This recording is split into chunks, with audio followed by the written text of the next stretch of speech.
Hola a todos y bienvenidos de nuevo a una nueva tutoría de Historia Antigua 2, el mundo clásico. Hoy veremos la segunda parte del tercer tema que está dedicado a la expansión de Roma fuera de la península italiana. Si en la primera parte vimos cómo Roma se fue extendiendo hacia el sur y al oeste durante las guerras púnicas, esta vez la cosa va a ser diferente y el objetivo va a estar en el este. Esta vez el objetivo va a ser Grecia.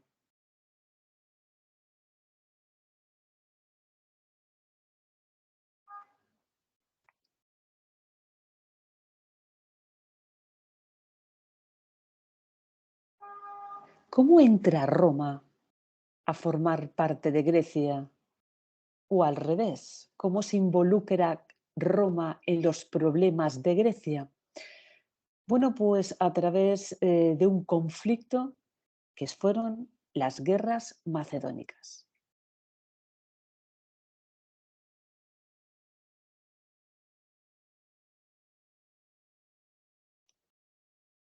Pero antes, un impasse para ver cómo es la situación geopolítica del Egeo en estos momentos a finales del siglo III.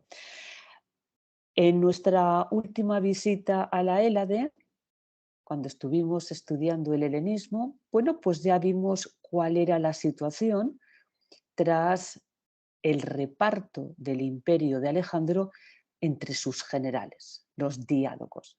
Vimos también todos los conflictos, rencillas, peleas, asesinatos, la inestabilidad que se crea en la región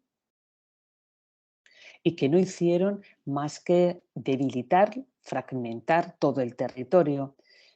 Así, en esos momentos ya nos quedamos con los epígonos y ahí nosotros continuamos viaje hacia Roma.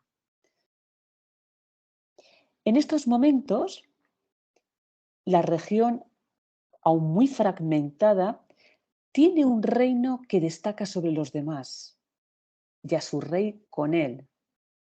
Se trata de Macedonia y de Filipo V.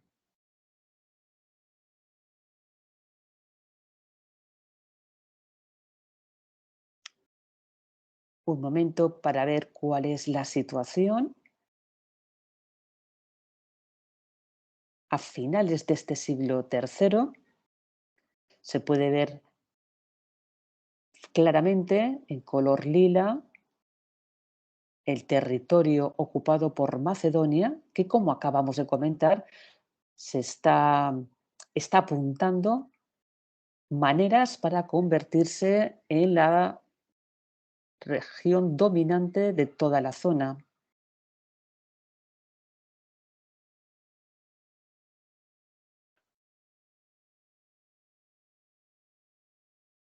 ¿Y quién es este Filipo V, el querido de la Hélade? Bueno, pues hijo de Demetrio II, llega al poder con tan solo 17 años, hombre, con ambición y un carisma muy destacado que se propuso y que prácticamente consiguió colocar a su país, a su reino, Macedonia, a la cabeza del Mediterráneo.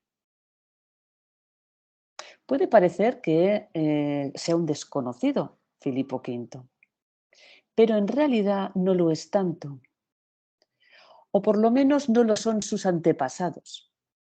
Aquí los tenemos a todos. Filipo V, su padre, Demetrio II Etólico, pero a su abuelo sí que le conocemos, no mucho, es cierto, realmente de pasada, era Antígono II Gónatas, uno de los epígonos, aparecería de refilón en las últimas imágenes del capítulo dedicado al helenismo, pero a quien sí conocemos son a su bisabuelo y a su tatarabuelo, nada más ni nada menos que Demetrio Poliocertes, el atacador de ciudades, sino que se lo digan a la isla de Rodas. Y cómo no, a su padre, al padre de Demetrio, Antígono Monoftalmos. Sí, este es el tuerto, este es uno de los diádocos de Alejandro, uno de los generales de Alejandro, y que ya dio muestras de esa ambición, esa expansión, esas ganas de expansión que tienen, y que desde luego esos genes los ha debido de heredar Filipo V, que porque va a seguir sus mismos pasos. Para mal también, me temo.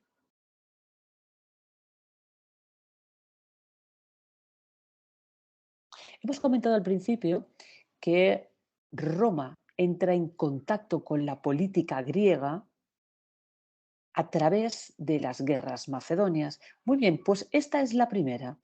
En realidad, la primera guerra macedonia no fue como tal. Durante la Segunda Guerra Púnica, lo que sí que ocurrió es que Filipo salió con Cartago. No llevó a ninguna confrontación, con ninguna confrontación bélica con Roma, más allá de alguna escaramuza sin mayor importancia. Se firmó una paz bastante inestable, por cierto, pero eso le permitió a Roma volver a enfocar su atención sobre Cartago, que era realmente lo que le interesaba.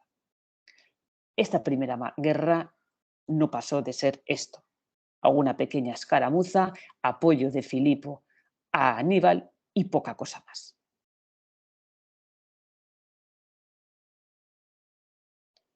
Veamos un poco qué es lo que está ocurriendo en estos momentos en territorio griego y que va a llamar la atención de Roma. Os presento la Liga Etolia. La Liga Etolia fue una federación de ciudades que se comenzó a formar a principios del siglo IV. En este mapa lo podemos ver mucho mejor en color azulón. Tenemos la Liga Etolia. Interesante el lugar que ocupa en la región Macedonia, igual que el reino Seleucida y el reino de Pérgamo. Interesante también, aunque sea de pequeño tamaño, este color lila que veis aquí, al sur del reino Seleucida, eso es territorio lágida, eso es territorio de Ptolomeo, es territorio egipcio fuera del territorio, fuera de África. Cuidadito con ese territorio que es pequeñito, pero que va a ser fuente de conflicto dentro de muy, muy poco. Aquí tenemos la Liga Aquea, que pronto va a ser absorbida por la Liga Etolia. Bien, vemos qué pasa a continuación. La Liga Etolia, como hemos comentado, era una federación de ciudades formada a principios del siglo IV. Comenzó a dominar toda Grecia, todo el centro de Grecia, hasta que, y esto era fácil de prever, chocó con la otra gran potencia que también tenía ansias expansionistas, y que no era otra que la Macedonia de Filipo V. Ese choque es el que hizo buscar ayuda a la única potencia que podía hacer frente a Macedonia en esos momentos, que era Roma. Roma chocó con Filipo durante la Segunda Guerra Macedonia, que la vamos a ver ahora con un poquitín más de detenimiento, pero ya comentamos, ya va a ser un pequeño spoiler, ese segundo enfrentamiento, la balanza se va a inclinar hacia el lado de Roma en Cinoscéfalos. En Cinoscéfalos va a ser la primera gran derrota de Filipo. Cuando la Liga vea que sus esperanzas de recuperar las posesiones perdidas no se van a poder llevar a cabo, va a la desesperada a unirse a Antíoco III de Siria contra Roma, pero esa unión no va a llegar a buen puerto, Antíoco será derrotado y a la liga no le va a quedar otro remedio que disolverse.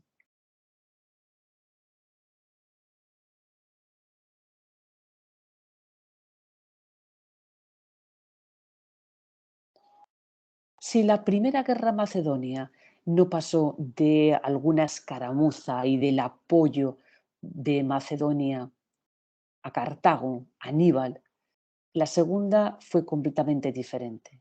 Aquí sí que va a haber una confrontación bélica y seria. Estamos en el 200 antes de Cristo. ¿Cuáles son las causas del conflicto? Bueno, pues las causas del conflicto fue el pacto que firmaron Filipo de Macedonia y Antíoco III. Objetivo, quedarse con esas tierras de color lila que habíamos visto en el mapa anteriormente y que era territorio de los lágidas, era territorio de Ptolomeo V en Anatolia. Filipo y Antíoco piensan que pueden hacerse con esas tierras fácilmente porque Ptolomeo no va a presentar ningún tipo de batalla, pero lo que ocurre es que esa unión es vista con mucho recelo por el resto de las regiones que, como dice ese refrán castellano, cuando veas las barbas de tu enemigo afeitar, pon las tuyas a remojar. Pues eso es lo que hicieron Rodas y Pérgamo, poner sus barbas a remojar, pedir ayuda a Roma antes de que la cosa fuera más y que después de los territorios de Ptolomeo en Anatolia, los siguientes objetivos para la coalición entre Filipo y Antíoco fueran precisamente ellos. Y así es como entra en escena en la política griega Roma, llamada para auxiliar a dos de sus aliadas, Pérgamo y Rodas.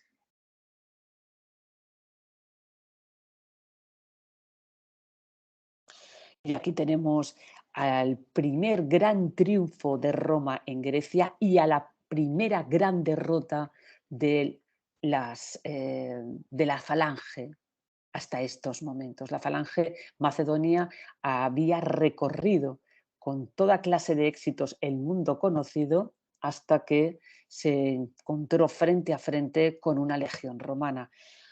El equipo, la manera de entrenar, de luchar, era completamente diferente y ahí poco pudieron hacer los soldados de la falange macedonia.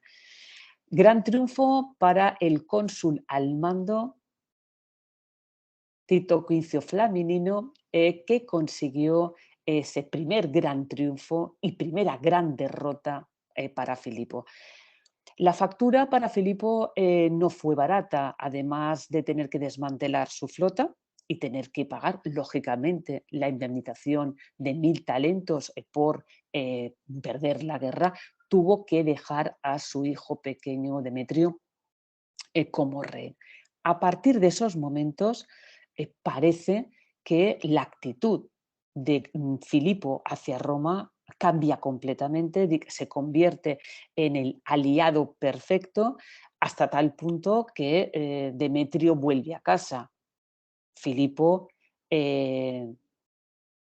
ayuda a Roma a deshacerse de Nabis de Esparta, del tirano de Esparta, y eso que había sido aliado suyo, era una de los ruegos del resto de los reinos griegos deshacerse de Nabis, y por un momento daba la sensación de que la relación entre Filipo y Roma, a partir de esos momentos, a partir de la derrota de Cinócefalos, iba a ser cordial y completamente diferente. Aparte de permitir el retorno de Demetrio a casa, se perdonó también la deuda.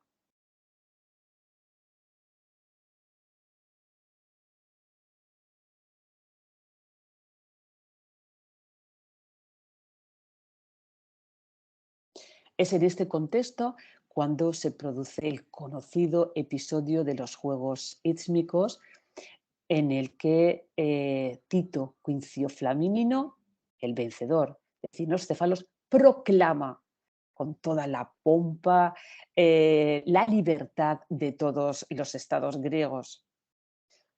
Es entonces, como hemos comentado hace un momentito, cuando se produce el derrocamiento de Nabis, el tirano de Esparta, algo que habían pedido los estados griegos a Roma. Y eso es lo que se produce. A partir de estos momentos, Esparta dejará de ser un estado independiente a partir de la expulsión de Nabis. Todo parece ir sobre ruedas. Parece que la actitud de Filipo ha cambiado y que va a haber paz en el territorio griego.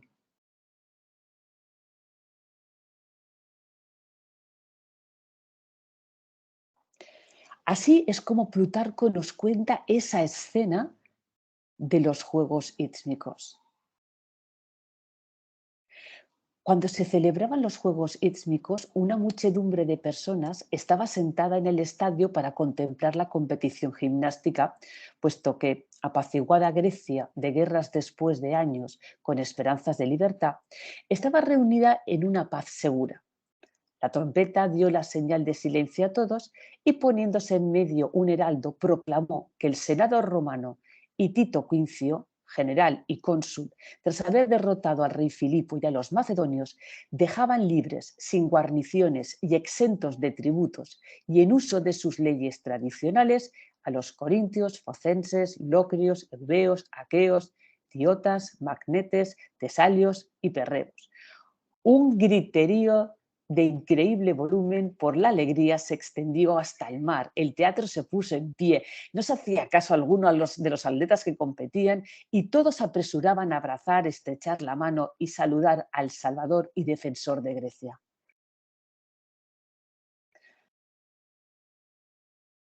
Parece que después de muchísimas generaciones, Grecia va a poder vivir en paz.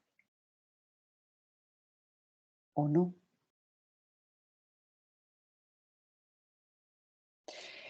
Y mientras Filipo V ha visto cómo su ejército caía derrotado, su falange era derrotada por las legiones romanas, mientras eso ocurría, su socio Antíoco III pues aprovecha la debilidad de su antiguo compañero para apoderarse de algunas de las ciudades que Macedonia tenía en la costa.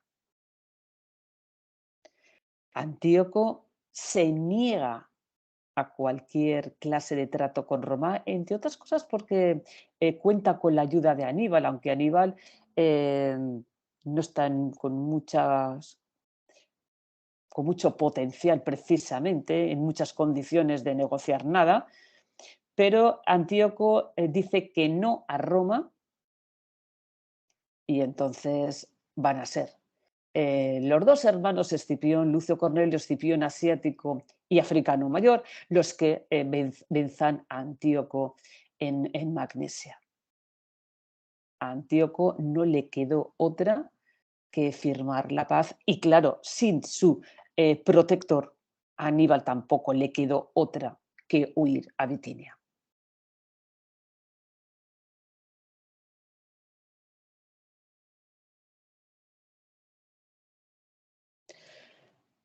No se había quedado Antíoco dormido durante todo este tiempo y había ido ampliando su territorio. Aquí tenéis la evolución desde el 205 hasta este 194, cuando firmó la paz con Roma.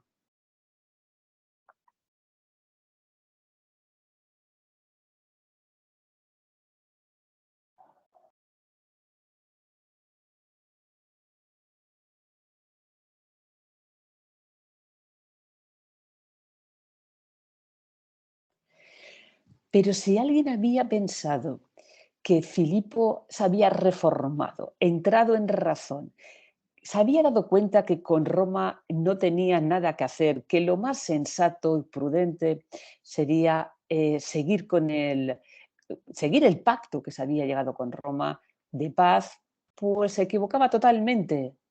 Porque si Filipo V de Macedonia es algo, es insistente. Así que Filipo emprende de nuevo un nuevo conflicto, una nueva guerra contra Roma.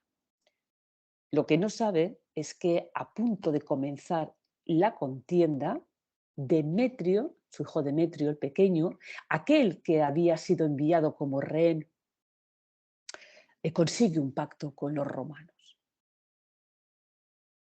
Es aquí, en este momento, cuando Perseo, su hermano mayor, convence al padre de que tiene que deshacerse de Demetrio, y así sucede. Demetrio es envenenado y Filipo muere poco después.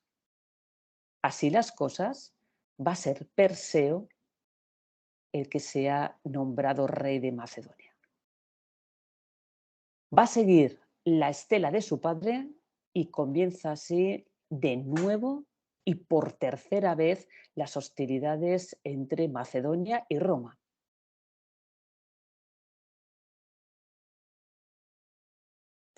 Más de 10 años estuvieron así, en una guerra atascada, estancada, y ya en el 168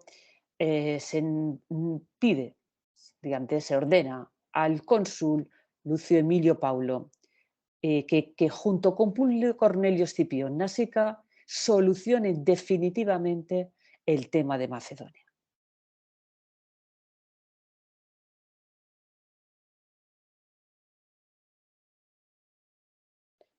Había pasado ya una década y el Senado no estaba dispuesto a que el conflicto se alargara ni un año más.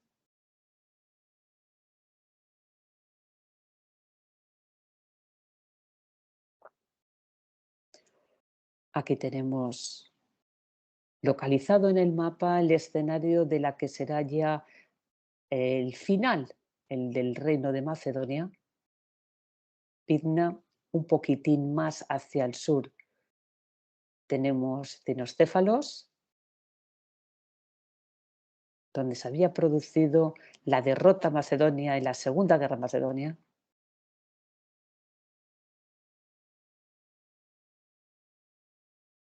Y esta es una fecha para la historia, sin duda. Es la batalla de Pydna en el 168 a.C. Pydna va a significar muchas cosas. Va a ser el fin de los conflictos entre Roma y Macedonia, por supuesto. Va a ser el fin del reino de Macedonia.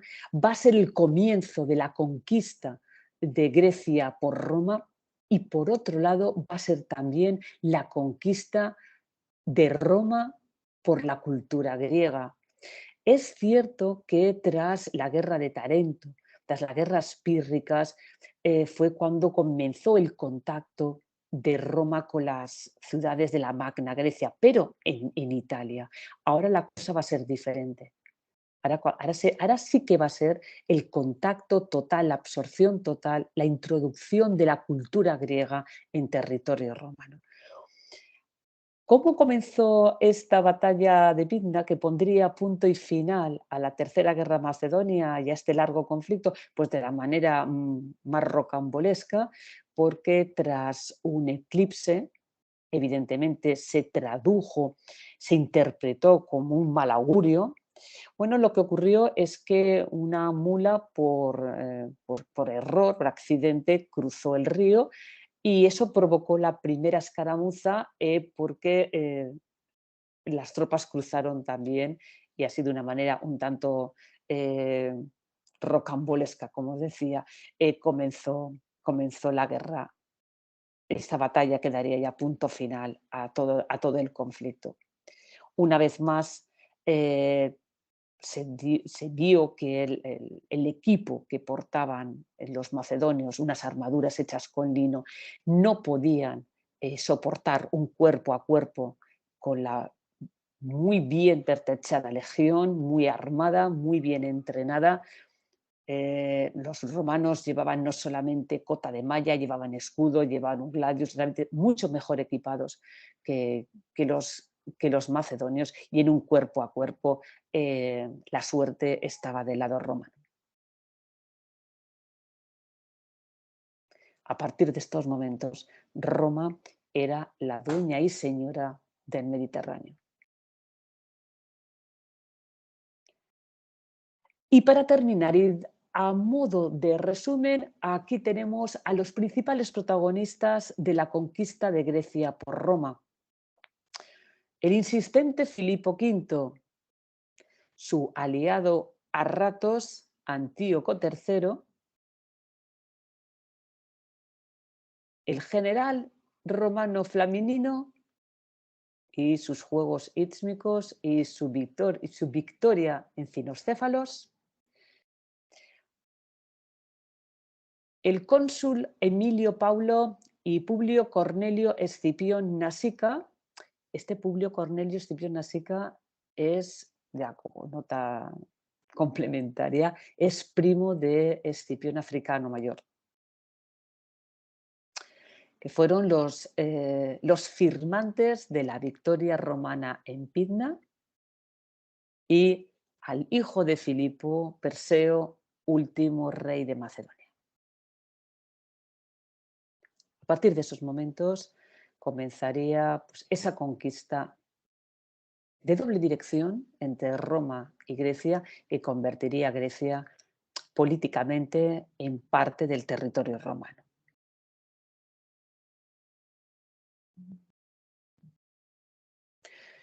Y terminamos de momento aquí. Como siempre, correo electrónico, nuestra página web de Facebook, por si necesitáis cualquier cosa o poneros en contacto con nosotros.